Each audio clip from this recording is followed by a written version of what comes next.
Hey guys, Coach Ben here, bigbenchas.com. Today I wanted to talk about training with a pause versus training touch and go on the bench. And this is a question I get asked quite a bit. All right, hey Coach Ben, should this exercise be with a pause? Should I be doing it touch and go? What I tell all my lifters is always train with a pause unless otherwise noted. Okay, so I will always note if I want you to train touch and go, which is almost never. Okay, and I'll tell you why. In a competition, you're required to pause. So you want your training to match what you're going to actually be doing when you get up there on the platform. So there's no surprises. You're confident in your ability to pause. You know, you're training to the standards that you're going to complete the lift.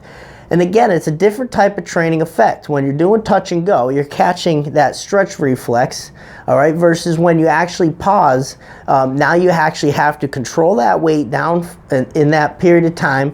When you're down at that bottom range of motion, all right, you have to give your body a chance to get that training adaptation to keep the tightness down there. Because you see, people that train touch and go regularly, and then they're expected to go and pause at a meet, they have a hard time. They're not used to that standard.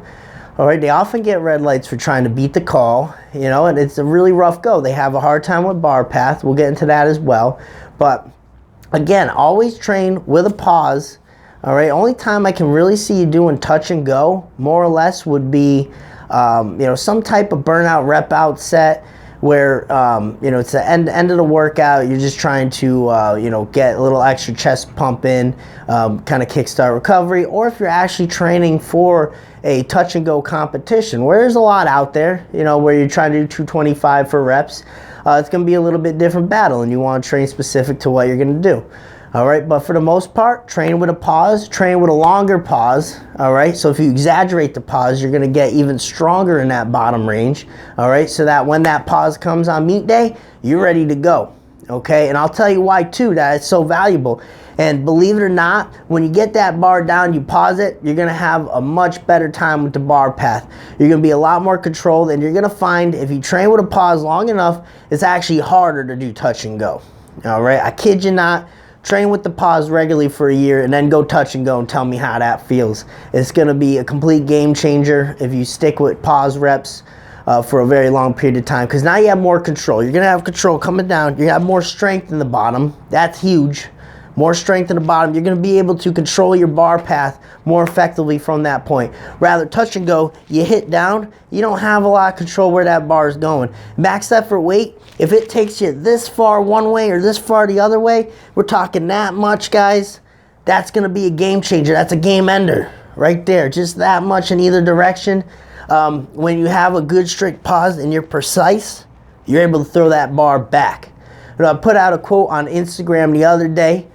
A precise bencher can beat a more powerful bencher when that powerful bencher isn't precise. And I stand by what I say there.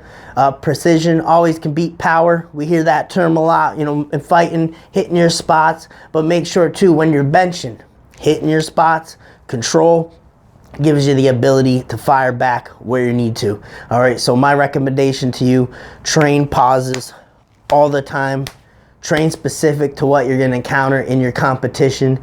If you're doing a lot of touch and go stuff, ditch that. Get used to pausing. Longer pauses, everything pause until you're sick of pausing everything. All right, and you'll notice the differences. My tip to you, Coach Ben here. And you know where to find me. You can meet me on the bench.